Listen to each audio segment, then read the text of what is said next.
Good evening and welcome. Tonight we delve into an exceptionally sensitive and complex subject, the potential legalization of euthanasia and physician-assisted dying. It's a debate that touches upon profound ethical, legal, medical, and deeply personal dimensions of human experience. Joining me are two distinguished experts. Dr. Samuel Carter, a physician who advocates for legalization under strict conditions, arguing from a standpoint of compassion and patient autonomy. And Professor Isabel Moreau, a bioethicist and legal scholar who raises significant concerns, emphasizing the sanctity of life and the protection of vulnerable individuals. We will begin with opening statements, followed by structured discussion, and conclude with closing remarks. Dr. Carter, would you please begin? Thank you, Eleanor. It's crucial we first establish clarity on terminology. We often discuss euthanasia, a direct action by a physician to end a patient's life, and physician-assisted dying, or PAID, where a physician provides the means for a competent patient to end their own life. My argument centers on the fundamental human right to self-determination, a cornerstone of modern ethics. This autonomy, I contend, must extend to end-of-life decisions for mentally competent adults who are facing either a terminal illness or an irremediable condition causing unbearable suffering. Compassion is integral to the practice of medicine. Is it truly compassionate, or indeed ethical, to compel an individual to endure prolonged, unwanted suffering when safe, medical options to end that suffering could be made available? We speak of dying with dignity. For some, dignity means having the choice to avoid a protracted decline marked by pain or loss of function that they find intolerable. This is not a decision taken lightly, nor should it be available without rigorous oversight. I advocate for legalization only with the implementation of stringent safeguards. These must include confirmed voluntariness, demonstrable mental capacity, fully informed consent free from coercion, diagnosis and prognosis confirmed by multiple independent medical professionals, and mandatory waiting periods. Legalization is not about encouraging death, it's about providing a regulated, last resort option. It is for those individuals whose profound suffering persists despite the best efforts of palliative care, offering them a potentially more peaceful and dignified end aligned with their own values. Thank you, Dr. Carter. Professor Moreau, your opening statement, please. Thank you, Eleanor. While I acknowledge the genuine suffering that motivates this discussion, I must argue from a position grounded in the principle of the intrinsic value and inviolability of human life. Every human life possesses inherent worth, regardless of its perceived quality, duration, or the presence of illness or disability. To intentionally end a life, even with consent, fundamentally contravenes this principle and risks eroding our societal commitment to uphold the value of every individual. My primary concern lies with the potential impact on vulnerable populations. The elderly, individuals with disabilities, those suffering from mental health conditions, the socially isolated, or those lacking adequate social support. Might they not feel pressured, whether overtly or subtly, to choose euthanasia? Could they perceive themselves, or be perceived by others, as a burden, making this choice feel less like an autonomous decision and more like an obligation? This leads to the well-documented slippery slope argument. Jurisdictions that have legalized euthanasia, or PAD, have, in some cases, seen an expansion of eligibility criteria over time. This gradual normalization risks devaluing certain lives and could disproportionately affect those already marginalized. Furthermore, we must champion the remarkable advancements in palliative care.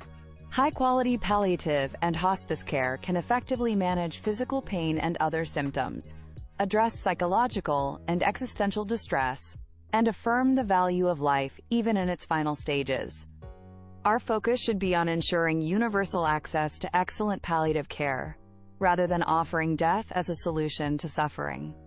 Finally, the traditional role of the medical profession is to heal, to comfort, and to care. not to intentionally cause death. Legalizing euthanasia could fundamentally alter the doctor-patient relationship, potentially eroding the trust that patients place in their physicians to always act in their best interests for life. Thank you both for clearly outlining your initial positions. Let's move into our first round of discussion, focusing on the tension between individual autonomy and the protection of potentially vulnerable individuals.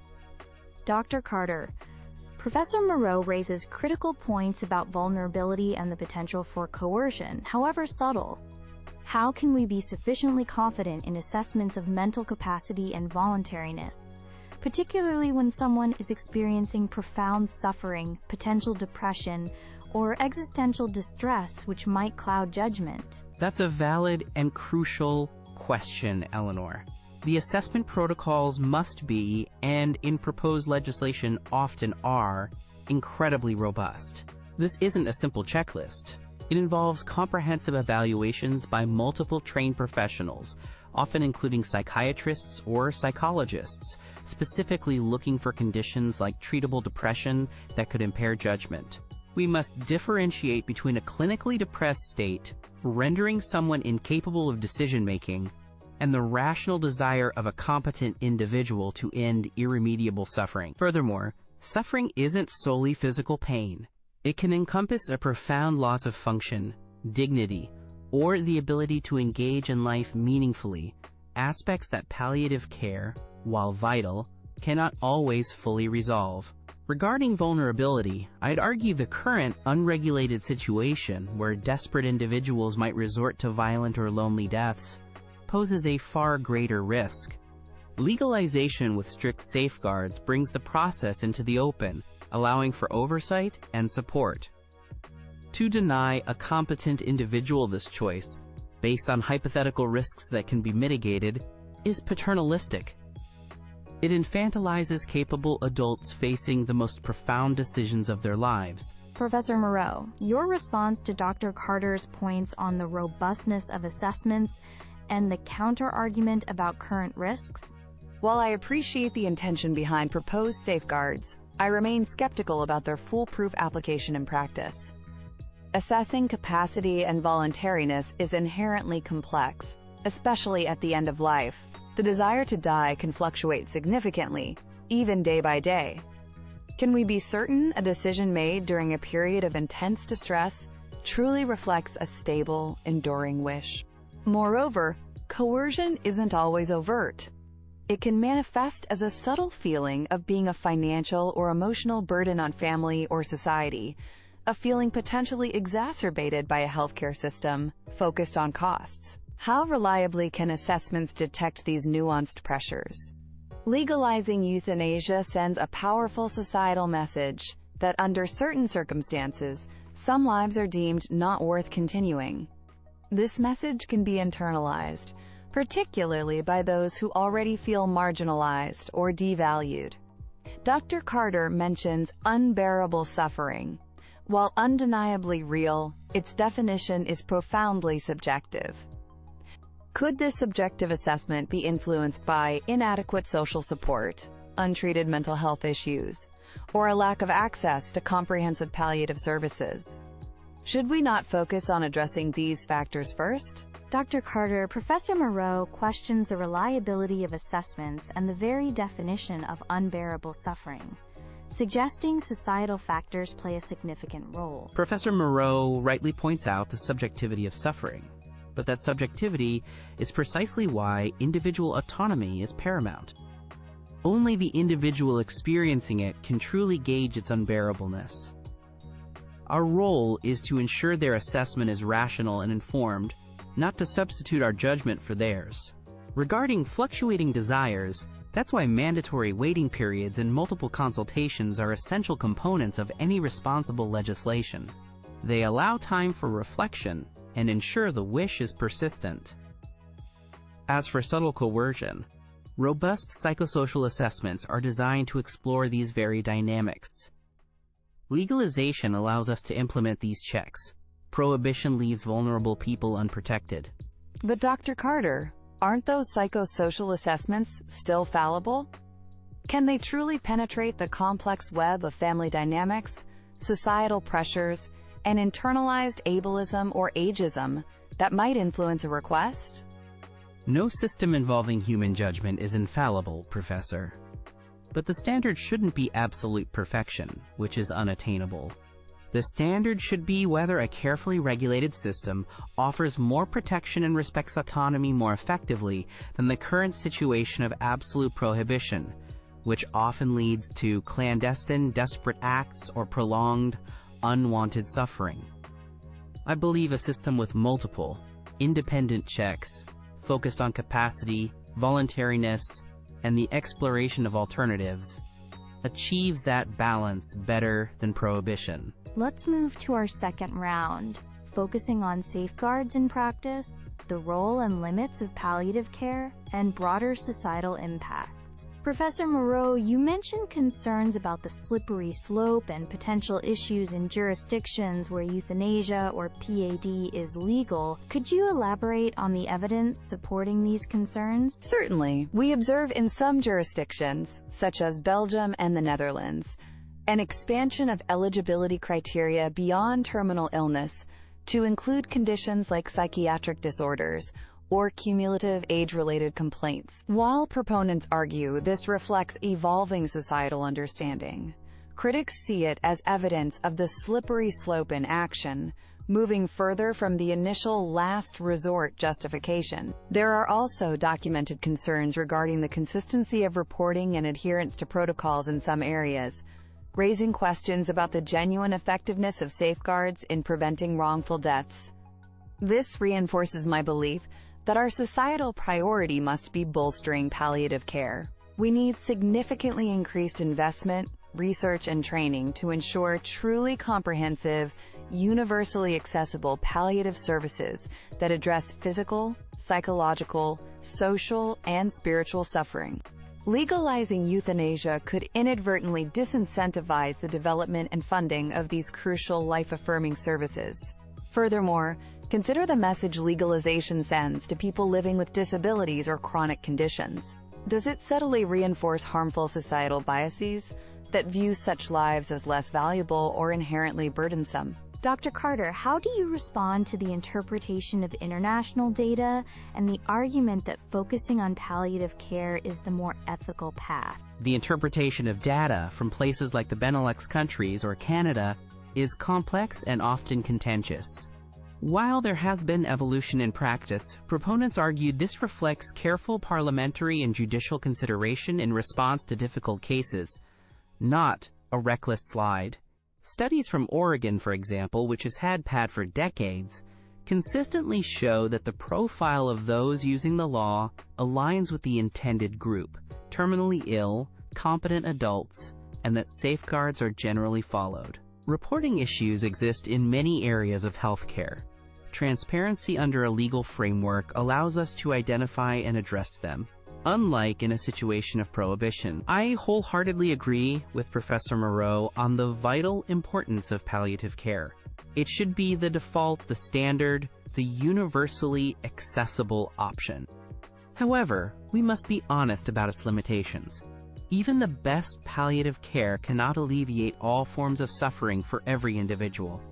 There remains a small but significant group of patients whose suffering, perhaps existential, perhaps stemming from complete functional loss, persists intolerably.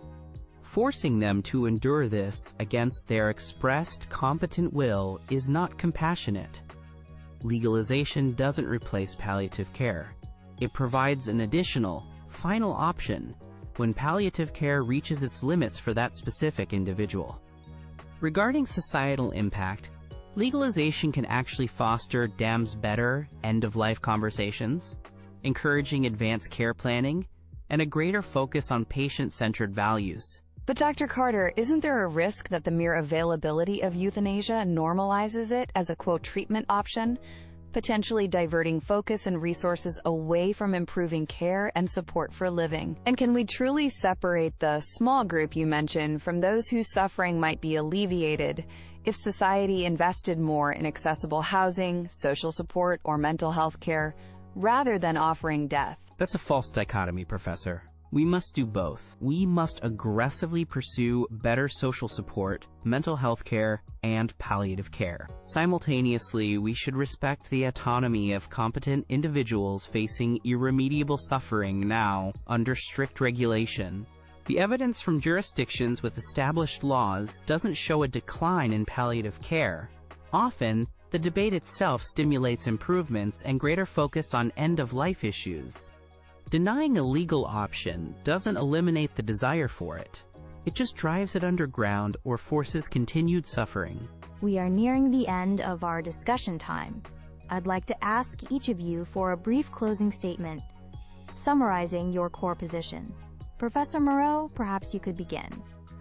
My opposition to legalizing euthanasia stems from a profound respect for the inherent value of every human life, a value that should not be contingent on condition or capability.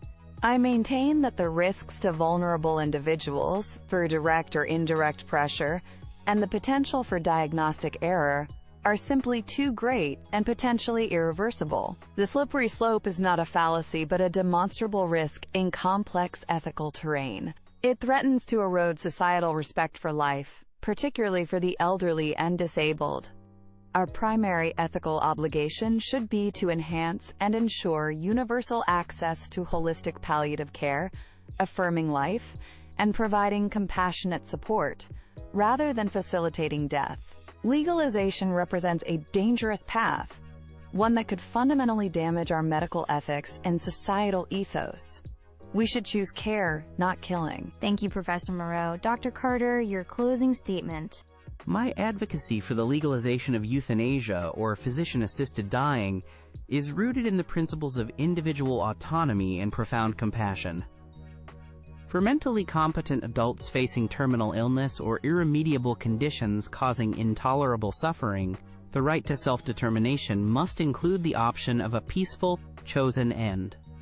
I firmly believe we can create and implement strict, effective safeguards that protect the vulnerable, while respecting the deeply considered choices of those who meet stringent criteria. This is not about abandoning palliative care, which is essential, but acknowledging its limits for some individuals. Legalization, under careful regulation, is the most ethical and compassionate response to suffering that cannot otherwise be relieved, offering dignity and control as a last resort. It brings a difficult reality into the open, allowing for support, oversight, and respect for individual conscience. Dr. Carter, Professor Moreau, thank you both for sharing your expertise and perspectives with such clarity and conviction on this profoundly difficult topic. You've highlighted the intricate balance between compassion, autonomy, protection, and the fundamental questions about life and death. Thank you to our audience for joining us for this important discussion. Good evening.